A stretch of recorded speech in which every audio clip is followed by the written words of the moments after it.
All right, so I've had a conception and an understanding of life for a while now, of my life at least, as functioning in cycles. And not just cycles, but a kind of spiral cycle. Now in my mind, the spiral is kind of moving upward, like that. And the reason that that's the structure that I understand my life to be taking is that I find that I find myself in kind of similar circumstances at various times. So just as an example, there's different domains of my life, just as I'm sure there's different domains of anybody's life. Like there's exercise or fitness or physical activity. There's taking in of information, whether that's reading or listening to podcasts or watching videos or movies or whatever. So exercise, information intake, some kind of production, some kind of creating something, creative output, which I'm going to talk about a lot later on because I think it's really important. Fitness, information intake, creative output. Then there's socializing is a big one. Work may be a big one. And I find that at different points in my life, I come back and I find myself once again in this familiar domain where I'm drawn toward doing a certain thing. And I think that built into the way that these cycles work is the necessity of moving through all the different stages of a cycle before you can fully move on to the next layer up of the spiral. And you are always moving up to the next layer of the spiral. But I think that something that gets jammed up and obstructed and goes wrong in this situation is that, I can't speak for everybody, but for me at least, I think I get too attached to what I should be doing, what my life should look like right now, what I ought to be using my time for. And so I get to a part of the cycle where for me to move on to the next stage, really it would be helpful for me to maybe, do something that I'm not aware of. Like maybe I feel like I'm distraught that I'm not more interested in this piece of classic literature that I started reading 3 weeks ago. And then, but haven't touched for the last week. I'm distraught. I'm like, no, I should be reading this because it's related to my values and my goals and so I should be doing it. But the fact that I can't muster up any interest for it, I think is maybe signifying that that you're in a different part of the cycle and there's something else that you can address that is equally valuable to be addressed and will help build the foundation that is this level of the ring to help you move on to the next one. Now, I think that's important. I think that the reason I like this spiral, upward spiral, or it could be forward spiral, I don't know, in my mind it naturally forms as a kind of upward spiral. I think one of the reasons I like that image is it kind of implies that for one layer of the spiral to happen, the layer underneath it needs to be completed. And I think that as we move around these spirals, we come into different circumstances in our life. Life comes at us forward. We're actually in this spiral. Like we're walking through life and it's all around us, and that forms this spiral, which is maybe not literal, but as we move through the spiral, I think that there's a degree to which we can fulfill the elements of the spiral that will most fully allow for the next layer of the spiral to be built and expand outward. And maybe spiral's not a perfect image because it seems to stay the same as it goes upward. But there's a way in which it doesn't, because it's not just a circle, right? It's not just a circle where it would be the exact same thing, round and round and round and round and round. It develops and changes as you go up. But the part of the spiral that's here and the part that's just above it have parallels. This is what I'm getting at. So at this stage, let's take physical exercise as an example, because I'm going to put this on the YouTube channel where I was putting a whole bunch of physical stuff when I was really into it about a week ago or two, which I still am. This is the thing. I need to find a balance between consistency with practices that I have decided are worthwhile, or that I've come to the understanding that are worthwhile to be consistent with, versus paying attention, versus listening to where I am in the cycle now and fulfilling what life is asking of me in this moment and in this circumstance. So at each stage of the spiral, since the stage above it is going to have parallel situations. If I have physical exercise on the next layer up, there's also going to be physical exercise, but the what will be open to me on the next level will be greater. The areas of development that I can grow into will be more expansive because of the foundations that I've built on the previous layer. And I think that something interesting to note about this is that it's not just on the exact same domain that the foundations are effective. What I mean by that is that as I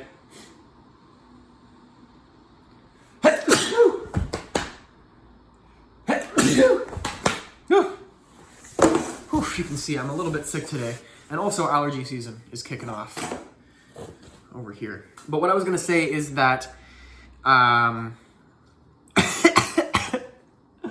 what I was going to say is that the foundations you lay in one area, one domain, such as the physical, won't only increase the range of possible growth on the next layer for the physical. They all reflect and resonate into all the other areas. So as you develop a physical practice and you grow your body in strength and support, you'll also be able to, like, I need a good word for this, but kind of metaphorize that over into other domains of your life. Like, doing some physically difficult thing doesn't just improve your strength, it also improves your understanding and belief in the fact that you can do difficult things generally.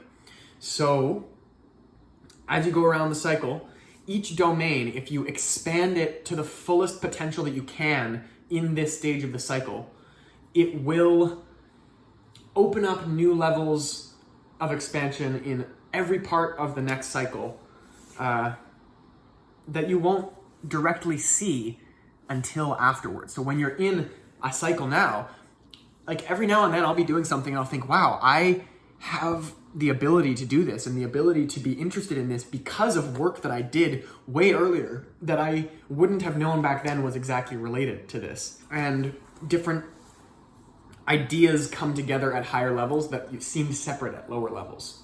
So as you spiral up, the foundations you built in every prior stage become useful foundations to build on. Okay, so that's kind of one element of this whole thing. Another element is this. I don't think that we're all very good at recognizing that our life comes in different domains and that there are different things that demand our focus and our attention as we move around this spiral. And that we actually need to have some way of being attentive, of listening to the moment and what it's asking of you. And I don't mean to say that there's exactly a right thing to do in each moment and then a bunch of wrong things to do. I think that what you do is what you do. But through whatever you're doing, there's always a way you can find to kind of naturally flow into, to naturally find the flows of the moment. I don't think time is exactly clock time. I think that's not a new idea. That's a pretty common idea, is that time has a shape similarly to the way that space has a shape. Time is the rate of change of different things. And it's not just a tick, tick, tick, tick hand going around a clock that's changing. It's the shape of the present moment. The shape of existence is changing in all these varied ways in the physical world, but also in your mind, in your emotions. All of this is coming together to form the sense of change between past, present, future as the future turns into the past right now. So since it's not just equal, it's not just all the same thing.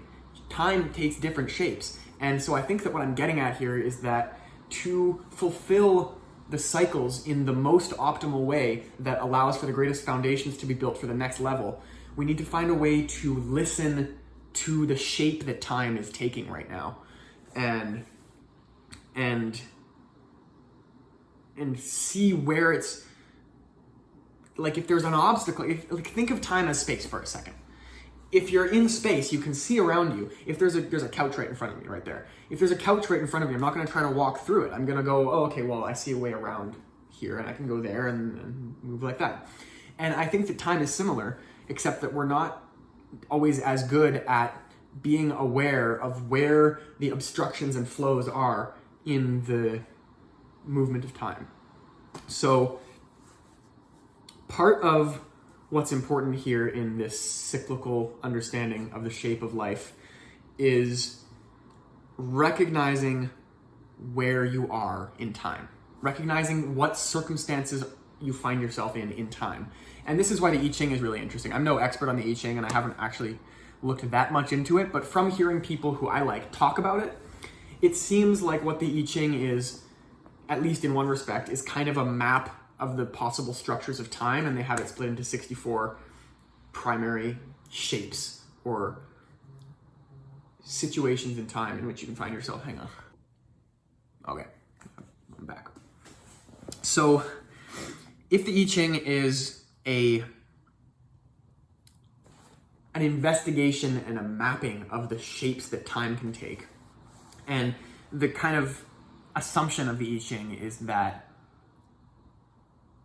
if you use it as an oracle, then by casting the straws or the coins or whatever, then the shape of time will kind of reflect itself naturally. By introducing chance, the shape of time will naturally reflect itself by telling you one of the hexagrams, and then you go to the hexagram and it'll describe to you a certain scenario, and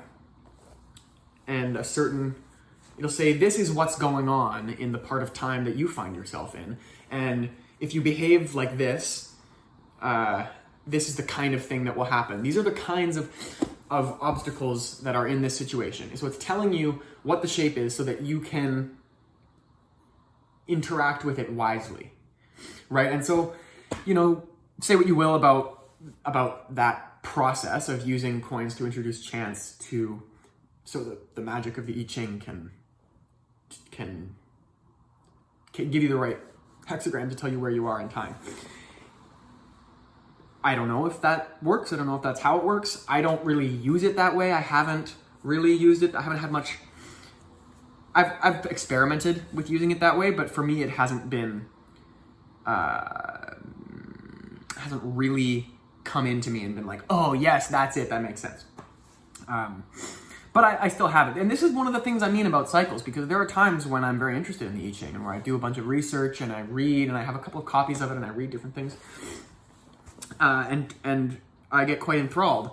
And there's other times, like now, where I just don't really, except that now I'm talking about it. So maybe this means that I'm coming back to a part of the cycle where that'll be interesting to me. But it's been quite a while now since I was actually interested in the I Ching or spent any time looking into it. But I've had it just on my bookshelf, just waiting, just patiently waiting for the next time when I think, hey, you know what, I'm going to look at that book, and maybe there'll be something there for me at that time.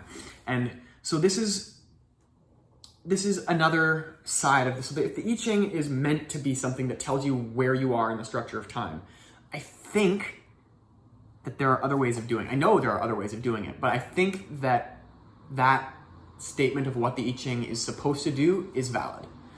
I think that is one of its uses, and I think that the presupposition of that is that time has a shape, and you can find out what that shape is in order to better interact with where you are.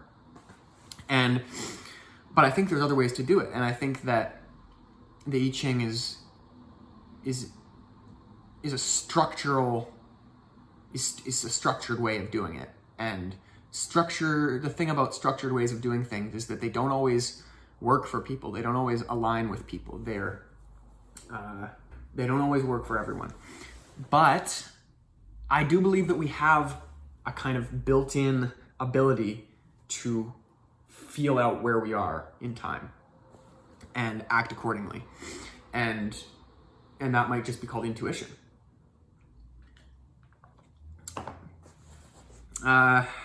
Fulfilling the elements of the cycle. This is a point that I think is relevant and important, and maybe even key, is that as we move around the cycle, there's all the different elements of it, and to find out what the elements are, we need to have this ability to listen to what the shape of the present moment is telling us about where we are in the cycle. And I think that a lot of people probably have a tendency, just like I do, to want to be at parts of the cycle that are more interesting, more exciting, more juicy and easy and fun. But the cycle has everything. The cycle is your entire life. It's everything that you go through. And I think that life is asking things of you all the time. And what we really should want to know is, what is life asking of me right now? And what can I do to fulfill this part of the cycle? Because what I think is important is that to move on to a higher level of the cycle, all of the elements of the lower level of that cycle need to be fulfilled. And this is where I think that psychological repression comes in as a big issue, and where neurosis and muscular armoring, or whatever, as Reich would have it. I think that there are all these ways that we block ourselves off because of basically built-in defense systems that have been spawned in response to past trauma, however mild or severe. And that those have formed kind of points of tension in the structure of our character, and the structure of our being, and the structure of our body, so that there are certain points of the cycle that we tense up against and refuse to acknowledge or enter. But those parts of the cycle don't go anywhere. They come back at us and demand to be acknowledged, and turn into all these circumstances in our lives that we don't like. I think that's an important part of it, this idea that there are things that you don't want to acknowledge, that you may not even know that you don't want to acknowledge, because when a circumstance arises, you have an automatic built-in response system that deals with it and pushes it aside instead of facing it, and allowing it in to your body and into your life and experience. So that's one element of it.